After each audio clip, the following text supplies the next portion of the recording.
सरकार ने PM cares fund को लेकर किसी भी सरकारी विभाग को इसके बारे में आरटीआई से जानकारी देने पर रोक लगा दी। सरकार पहले से ही कहती रही है कि यह निजी फंड है और आरटीआई के तहत नहीं आ सकता। बीते दिनों एक आरटीआई से खुलासा हुआ था कि देश के तमाम सरकारी विभागों और बैंकों ने पीएम केयर्स फंड में भारी भरकम दान दिया है।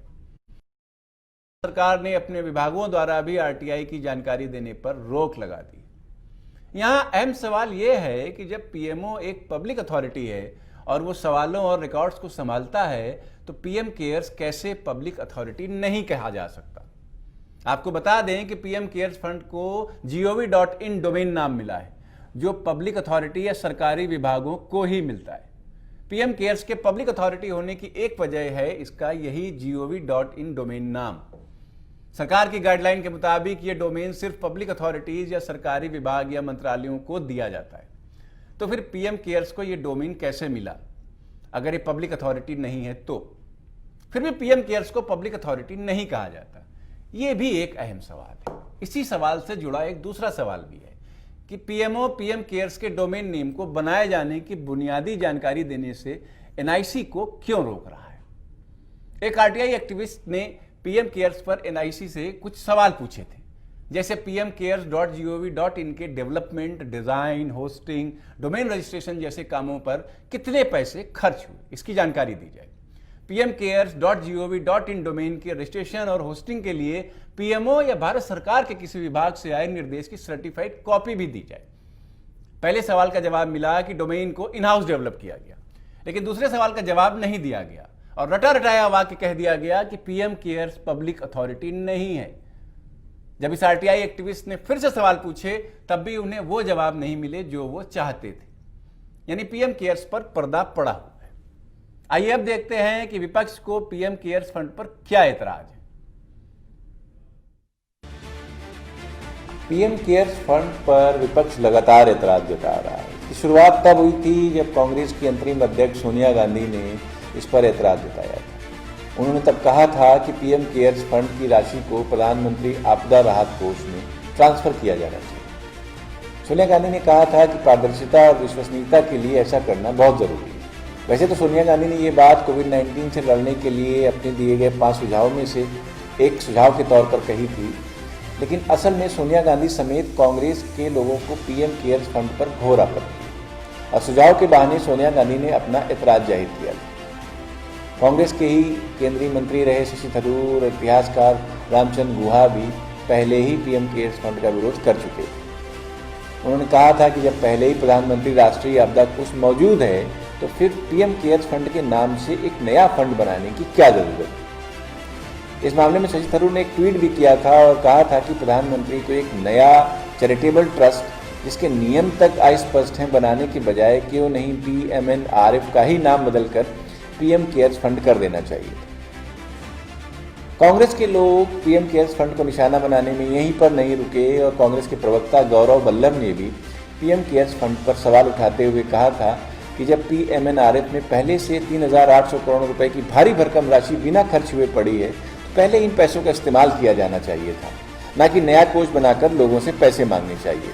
मोदी सरकार की तरफ से पीएम केयर्स फंड जब शुरू किया गया था तो इसमें महज एक सप्ताह में ही करीब 6,500 करोड़ रुपए से भी अधिक पैसे जमा हुए।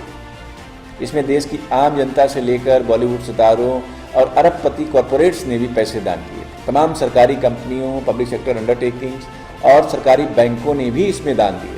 प्रधानमंत्री नरेंद्र मोदी ने कोरोना के खिलाफ लड़ने के लिए देशवासियों से अपील की थी कि सभी लोग पीएम केयर्स फंड में आर्थिक योगदान करें। एक वकील ने इस मामले में एक याचिका भी दायर की थी और याचिका में कहा गया था कि प्रधानमंत्री अलग से पीएम रिलीफ केयर फंड नहीं बना सकते। कानूनन यह गलत है, इसलिए इस फंड के तहत मिले पैसे को सरकारी फंड में ट्रांसफर किया जाए। हालांकि बाद में तमाम सारे कानूनी मामलों में भी पीएम केयर्स फंड को हरी झंडी मिल गई, किसी प्रकार की कोई आपत्ति स्वीकार नहीं की गई, लेकिन फिर भी विपक्ष लगातार सवाल उठाता रहा।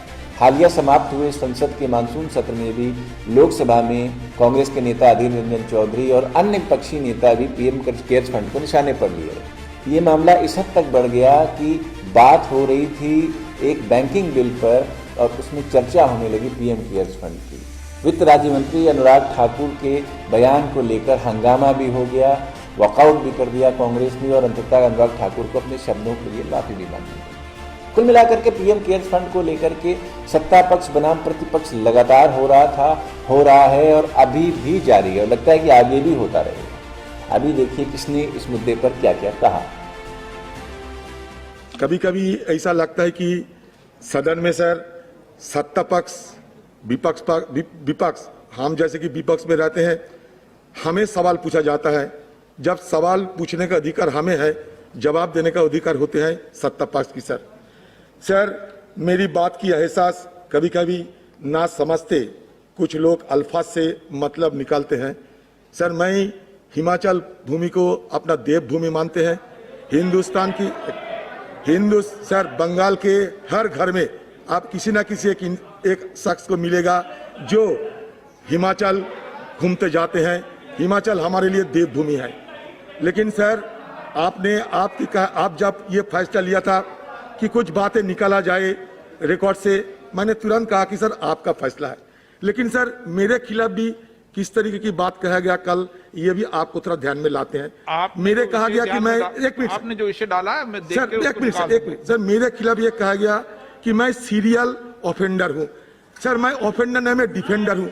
Defender of the nation, defender for the sake. Sir I am the defender of the democracy, of the sovereignty, of the communal harmony and furthermore I am the defender of communal harmony of this nation. Sir मेरा कहने का मतलब यह था कि जवाहरलाल नेहरू जी के खिलाफ बेबुनियाद बात न उठाई जाए। मैंने भी मोदी जी का सम्मान करते हैं। मोदी जी के जन्मदिन पे मैं भी उनका पूरा शुभकामना किया है। मुझे बाहर में एक पत्रकार ने पूछा था कि आज मोदी जी के जन्मदिन पे सोशल मीडिया में चर्चा हो रहा है कि डे ऑफ नेशनल अनएम्प्लॉयमेंट। मैंने कहा ये बात हम सहमत नहीं हूं। सर मैंने कहा था कि 14 साल आप सत्ता में है, अगर नेहरू जी के समय में कोई पीएनआरएफ फंड में कोई गड़बड़ी रहे तो आप निकालो। एक कोड़ी नेहरू जी के नेतृत्व में रिलीफ फंड से 1 कोड़ी अगर इधर उधर हुआ तो मैं अपना ये पद त्यागने के लिए बिल्कुल तैयार हूं।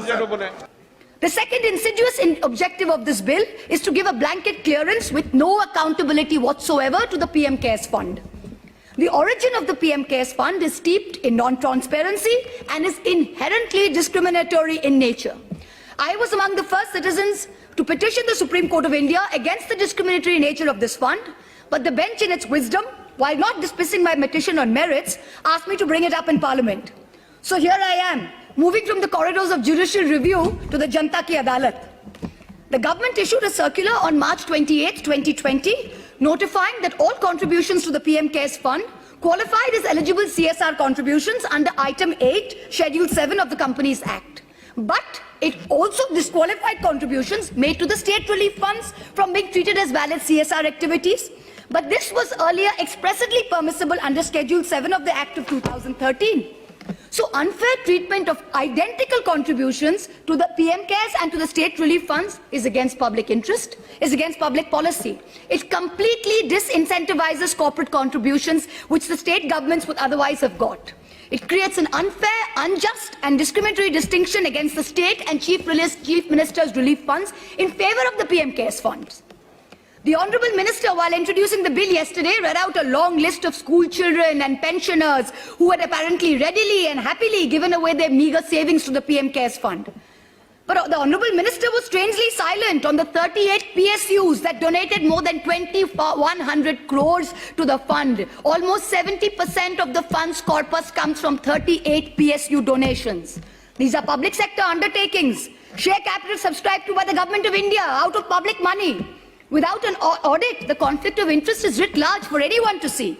I hope you remember that the Prime Minister's office, in response to an application seeking disclosure of the incorporating documents of this trust, had said this is not a public authority, hence it's not open to us.